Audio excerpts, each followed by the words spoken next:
애청자 여러분 안녕하세요. 하태민 경제TV입니다.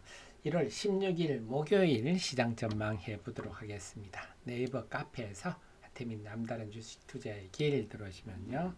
2018년부터 지금까지 쭉 때릴 일을 쏘고 있습니다. 자, 그리고 필요한 정보들 여러분께 텔레그램을 통해서 알려드리고 있는데요. 지금 같은 경우는 미국의 12월 소비자 물가지수 발표 일목요연하게 정리해 드렸고 필요한 자료들 계속 보내드리고 있으니까 이런 거를 알고 투자하는 분과 모르고 투자하는 분은 엄청난 차이일 거다. 수요일 날 외국인들의 유가증권 시장 순매수는 조금 놀라웠어요. 왜냐하면 지난 이틀 동안 1조 1,700억이나 갑자기 외국인들이 유가증권 순매도 했다가 지금 순매수로 갑자기 전환하니까 의외였는데, 또 보면 수요일 날 대만 증시에서도 1조 3천억이나 매도했습니다. 그런데 대만 증시에서 1조 3천억 매도했으면서도 한국 유가증권 시장에서는 500억 정도 순매수했다. 상당히 큰 차이라 볼 수가 있겠죠. 그래서 그만큼 수요일 날 외국인의 유가증권 시장 순매수는 의미가 컸다 볼 수가 있겠고, 하지만 여기서 또 주목되는 게 하락 종목이 굉장히 많았다. 상승 종목의 2배 이상 훨씬 많았죠. 그렇게 보면 지난 1월 9일 날 흐름이 생각나는 외국인이 순매수를 엄청 많이 했는데도 하락 종목이 많았어요.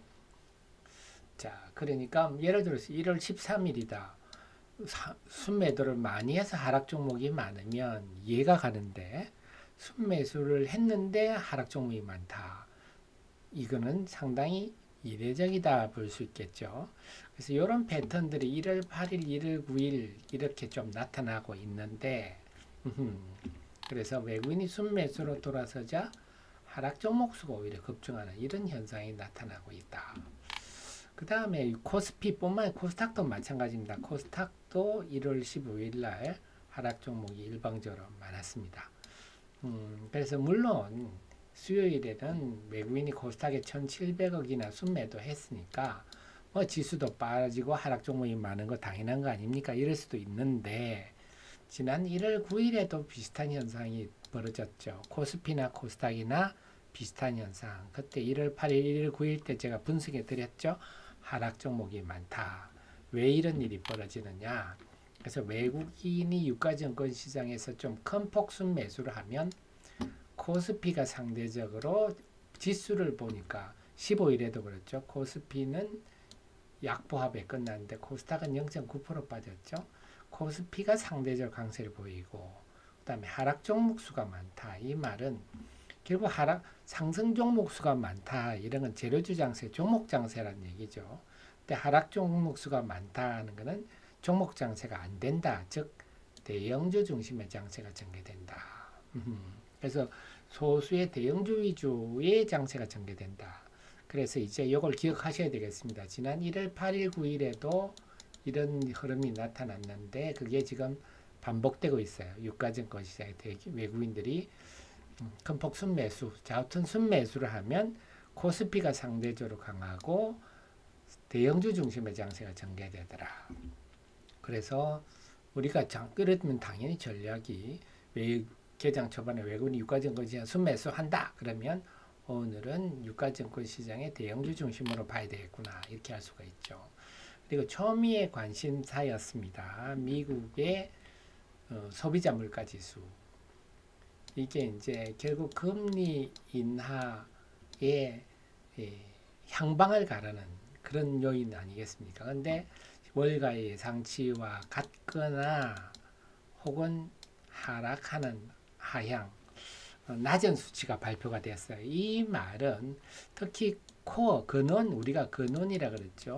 근원 CPI는 패드가 굉장히 중요시하는 그런 지표인데 예상치보다 낮게 나왔다. 이 말은 인플레 압력이 줄어들었다. 인플레 압력이 줄어들면 금리 인하의 여지가 생기는 거죠. 그래서 미국 증시가 큰 폭 상승 출발하고 있습니다. 대신에 국채 10년물 금리는 내려오겠죠. 이게 우리가 가장 바라는. 그래서 지금 우리 시장이 좀 안정되려면 지금 나스닥이 한 2% 이상 상승하고 있는데 제일 중요한 게 국채 금리가 떨어져야 됩니다. 국채 금리가. 그래 지금 4.65 뭐 요 정도까지 떨어졌거든요. 그래서 이런 그래 국채 금리가 좀 지속적으로 하향 안정화되는 추세가 돼야 미국 주식 시장이 안정화될 건데 어쨌거나 그 CPI 영향으로 4.65까지는 떨어지고 있습니다. 물론 이거 장중입니다. 나스닥도 장중이라서 종가까지는 어떻게 될지 모르는데 일단은 이 선, 여기 21선이 빨간 선이 있지 않습니까? 이 정도까지는 올 수 있겠다. 이런 생각인데 거의 다 왔네요. 그럼 지금 나스닥은 오를 만큼 올랐는데 이제 근데 그건 과연 중요한 거는 금리 인하가 가능하냐? 이게 지금 의문 아닙니까? 그런데 지금 또 하나가 지금 그 이달 들어서 유가가 급등을 하고 있죠. 그래서 미국이 러시아의 가즈프롬이죠. 국영석유기업 등등을 제재를 하면서 그 영향으로 좀 국제유가 막 오르고 있는데 이렇게 오르면 이거는 그러면 1월 CPI에 부정적으로 작용하지 않습니까? 그래서 이런 요소가 있어서 12월 CPI만으로 얼마나 우리가 금리 인하에 기대감이 높아질지는 좀 의문이다. 그래서 좀 전에 말씀드렸듯이 국제유가도 좀 안정되고 그 다음에 국채금리도 좀 하향 안정화되는 게 좀 확연해질 때 미국 증시가 좀 다시 탄력을 보이지 않겠냐. 지금은 날 하락한 데 대한 기술적 반등 수준이고 다시 하락할 가능성이 높지 않겠냐. 이런 생각은 듭니다. 어쨌거나 이렇게 되고 나니까 목요일 우리 증시에서 외국인들은 당연히 수요일에도 순매수를 했는데 그렇다면 목요일에도 순매수를 보일 가능성이 높겠죠. 외국인이 순매수를 보이면 어떻다? 네, 유가증권시장 중심, 그 다음 대형주 중심 장세가 전개되겠다. 그리고 또 1월 16일에는 대만의 TSMC 4분기 실적 발표가 있어요. 지금 지난번에 매출은 이미 발표를 했습니다. 매출은 뭐 사상 최대를 발표를 했는데 이게 좀 시장의 소부장들한테 긍정적인 영향을 줄 수도 있을 것 같습니다. 그것도 한번 염두에 두시고요. 그래서 기관이나 외국인들이 수급이 좋은 주식 요즘 최근에 엔터 좀 많이 사죠. 이거 외에도 화요일 같은 경우는 하이브나